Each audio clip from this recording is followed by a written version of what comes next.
I really want to talk about Oswaldo Zavala's book, The Drug Cartels Do Not Exist, right? Which is, I don't know if it's an uncritical recommend. It is in large part him settling various like intra-Mexican intellectual beefs. But he does have a bit at the beginning where he talks about the narco as a constructed social figure, which involves these like markers of being nouveau riche, being like of the countryside, and inevitably it's snakeskin boots, cowboy hat, big gold belt buckle, right? And every single time that you see a Mexican man on screen from this point on, it will be that guy with a different combination of boot or belt buckle. There were in the extended cut 2 crime bosses in suits and ties, but I guess they weren't in your version. Right up until the end of the movie, in which they change unit quite quickly, but we'll talk about that when we get to it. So she goes to this nightclub and she's doing the normal thing. She's talking to a guy at the bar and she's going, "Yeah, no, I'm only in town for the one night. Yeah, no, I'm emotionally unstable right now. Nobody knows where I am." Yeah. And he's going, interesting. Curious, yeah. And he is like touching her sort of against her will. And this is a noted contrast to the humble white boy who we trust because he eventually takes no for an answer. The phrase "the humble white boy." Yeah, the humble.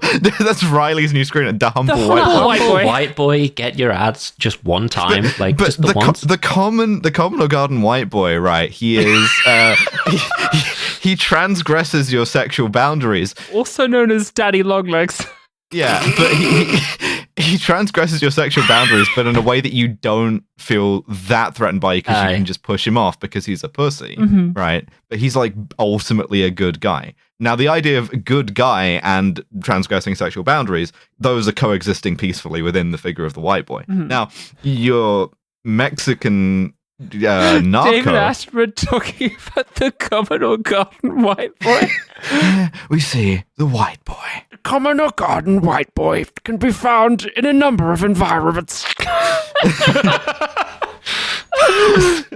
I've just derailed this completely with the phrase white boy, haven't Unfortunately, the white boys have been endangered by human beings' impact on the climate.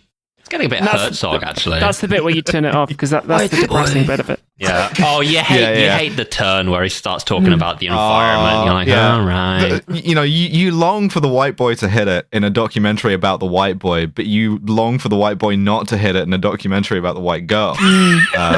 And you know what that is? That's bystander. You see the white boy and he's going, David Attenborough, like, and he's asking the female if he can hit her DMs for just the one time.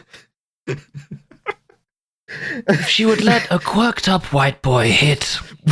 We're doing the Attenborough bits because the next bit's quite dark. I don't want to talk to about the rest of the movie Rambo 4, 5. Jesus Christ, there's so many Rambos.